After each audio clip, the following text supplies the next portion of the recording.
Hi, Paul. How are you? Good seeing you. Thank you very much for having us here in beautiful Malibu, California, to the first test drive of a very, very special car, right? This is it for us, for BMW, this is a big deal. I think it's more than just for BMW. I think this is a car that pretty much is incorporating what other manufacturers have tried. And then I think in 10, 15 years, every car is going to have something of what this car has, right? You're exactly right. Whether it's the carbon fiber construction that makes it light and safe, or it's some of the plug-in hybrid technology or the electric vehicle technology that's in this car. I think you're right. We'll be seeing this on a lot of cars in the future. And so let's go and drive.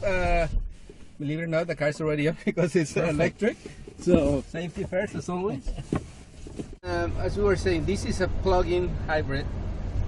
So this car combines not the best of two worlds, the best of three worlds. I think. You know, that's a good way to describe it. You're right. We have an electric motor up front that drives the front wheels. We have a three-cylinder gas engine transversely mounted in the rear, driving the rear wheels. There's a little motor generator on that engine as well. And you can drive lots of different ways. All electric, just with the engine up front, or all-wheel drive with both working. Interior, I mean, no, let's start from the outside. This car is like breathtaking. And one of the things is that this car was introduced as a concept model, like almost 5 years ago? It's been about 5 years. And nobody believed it was going to be made because actually I think it makes it official debut as Mission Impossible for a movie, right? Yeah, that's right. That's where it was. And that car from there doesn't look too different today. It's almost the exact same car. Yeah, and that's really surprising people. It's concept car design in terms of the exterior, and it's actually concept car sort of technology underneath the skin as well. And we've brought it into real life.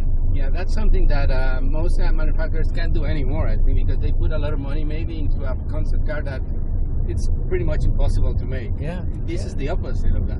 That's right. No, and you know what? And it looks just right out here in California. So tell us a little bit about the cues, the design cues from the exterior, because they're very particular to the BMW i brand. Yeah. Well, there's a lot of clues. First, what we did, we're taking this electric car market and the plug-in hybrid market very seriously, and we've created a new sub-brand, and it's called the BMW i brand, and it's like the BMW M brand, sort of a sub-brand of very high-performance cars. This is a sub-brand where we're going to have a family of very efficient, clean, yet fun-to-drive cars. And what we wanted is there's certain design elements, design keys that would be featured on all of these BMW i cars that let people know as that car drives by, A, it's a BMW, and also it's a BMW i. One of the cues, for example, is that this car is very aerodynamic. One of the things that are really, really cool, it's like the spoiler, I guess, that you call it, that goes in the back on the sides of the car. Yeah. And it gives an opening, and that's very unique.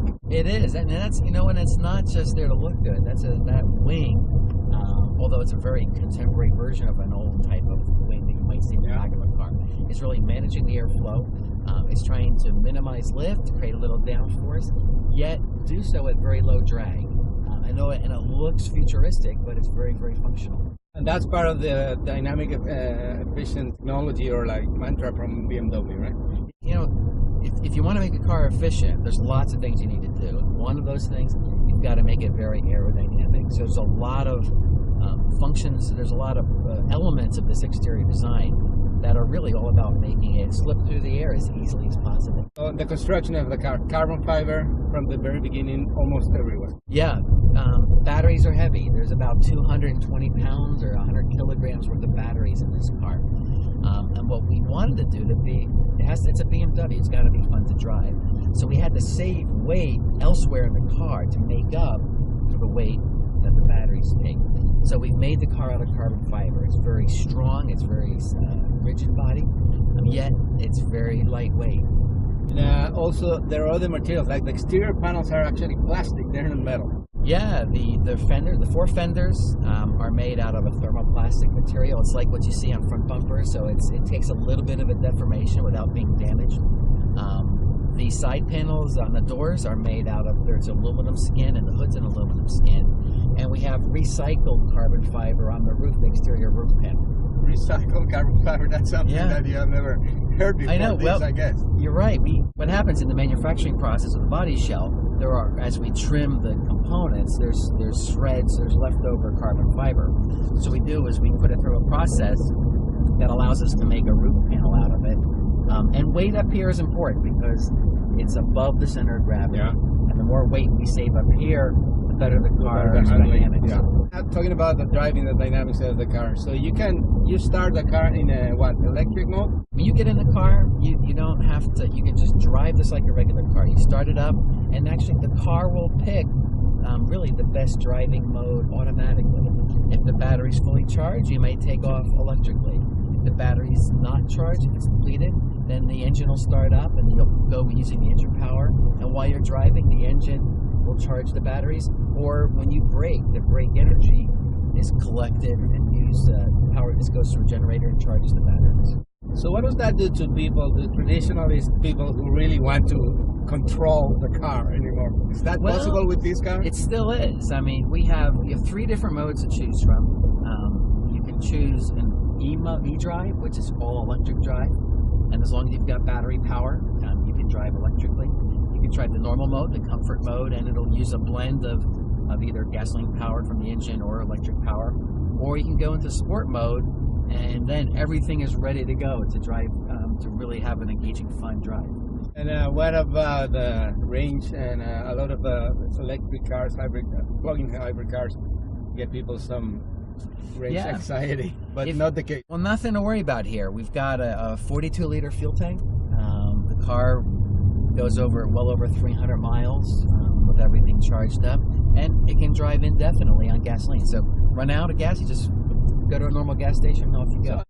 And that's what I was referring at the beginning about talking the best of 3 worlds. I mean, really have everything, every option here. And this is very different from the i3, which is purely electric. Yeah.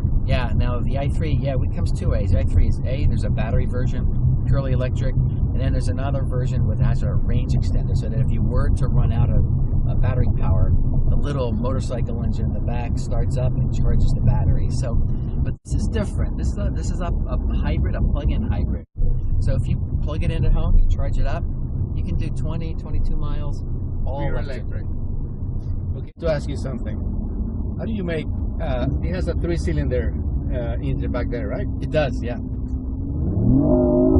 do you make that sound? That is great. Amazing. Well, like most manufacturers, there's a lot of things we do to create a pleasant sound. And you know what? Sound's important when you're driving. It is actually the sound. I'm not sorry for interruption, but it's very important because in electric cars, you say, it's electric, it's fast, but I have to fill it with my 5 senses. And you're right. And when you're driving enthusiastically, it's like an audible tachometer. It's telling you what the engine, you know, if the engine, how fast it's going, you know how hard it's working. And that's all important to making driving fun. This car, as we said before, was presented first 5 years ago in the midst of a very bad economic crisis everywhere in the world. And now BMW has committed to do this, and it's amazing. So this tells you how much you can do, I guess. And I guess we were saying also, like, the future is like endless. We don't really know what's going to be in 5 years. There's going to be some of these, but this car is going to change pretty much everything. Well, a lot of the technology that you see in this car will become more available in other cars, in cars at lower prices. So this is a really exciting platform for us to feature this technology. And then as things become more, as the technology matures and it becomes more affordable, you will see it in a lot of other cars. So the new BMW i8 here in California. And you mentioned price. What are we talking about here? About $136,000. There's not a lot of options on there, so this car, basically, as we see it today, very well equipped for $136,000. And with all of that, really, I mean, there's other plug-in hybrids, high-performance plug-in hybrids that are like 5 times the price. There are. There are some others that might have some kind of a technology, but they're not as nice looking, and all this technology with the carbon fiber. So, do you guys really see any competitors for this car? We don't really feel we have a direct competitor. So we're pushing the technology farther than it's been pushed before, and like in a lot of ways, we're pushing the design, and really no one is doing anything just like this. So BMW is going to be 100 years in 2 years, right? Correct. It's 98 now, and you mentioned this morning that you consider this car to be one, and if not, the most significant car in the company's history. That's a lot to say.